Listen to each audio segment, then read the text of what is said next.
이태원 참사로 한 장소에 많은 사람이 모이는 혼잡 상황의 사전 대처와 체계적인 인파 관리 제도의 필요성이 새삼 강조되고 있습니다.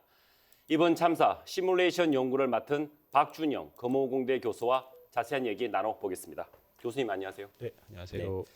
압사 관련 연구를 꾸준히 진행해 오신 걸로 네. 알고 있는데 일단 안타까운 이번 참사의 가장 큰 원인 무엇이라고 생각합니까? 가장 큰 문제는 이제 밀집도가 가장 큰 문제라고 생각을 하고 있습니다. 밀집도는 이제 사람들의 이제 숫자가 가장 큰 문제일 것 같은데요. 이번에 이제 그 밀집도는 사실 저희가 기준 이상의 밀집도를 보여줬기 때문에 이게 가장 큰 문제라고 보여지고요.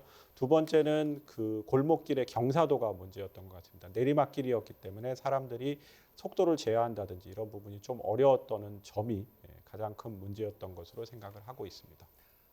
양방향 통행이 피해를 네. 키웠다라는 네. 지적이 사고 이후 계속 이어지고 있는데 네. 실제로 양방향 통행일 때 네. 사고 위험 얼마나 더 높아지는 건가요? 양방향 통행의 경우에는 말 그대로 양쪽 방향에서 보행자가 왔다 갔다 하게 되는데요.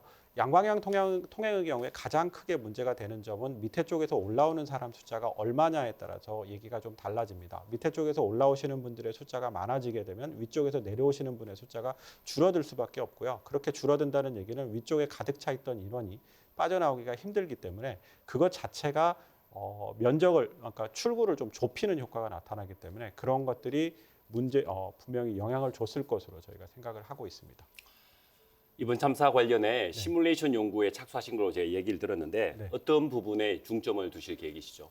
우선은 제일 중요한 게 형상이 제일 중요하기 때문에 골목길의 형상을 제가 이전 연구와는 다르게 지금 그 이태원 골목길하고 정확하게 똑같이 만들어서 한번 해보고 있습니다. 그 결과를 보고 나면 그거에 따라서 사람 숫자를 증가시켜가면서 해석을 해보고 있는데요. 사람 숫자가 증가하면서 도대체 몇 명 정도가 그 골목에 차면 압사 사고가 터질 수 있는가를 예측을 해보고 있습니다. 많은 분들이 답답해 하시는데 사고 원인 규명하는데 도움이 좀 됐으면 좋겠고요. 네. 교수님 2005년이었죠. 네, 상주 시민운동장 사고 비롯해서 네, 네. 이미 국내에서는 10여 건의 압사 사고가 발생했습니다. 네. 그런데도 불구하고 아직까지 체계적인 인파 관리, 네. 매뉴얼 이런 게 없다고 그러던데 네. 근본적인 대책 제시해 주신다면요. 우선 규범화 법제화가 가장 중요할 것 같습니다. 우리나라 현재의 법 중에서 가장 중요한 게 재난 관련되는 법은 재난안전법입니다. 근데 재난안전법에 보면 재난에 대한 정의가 앞에 쪽에가 나오는데요.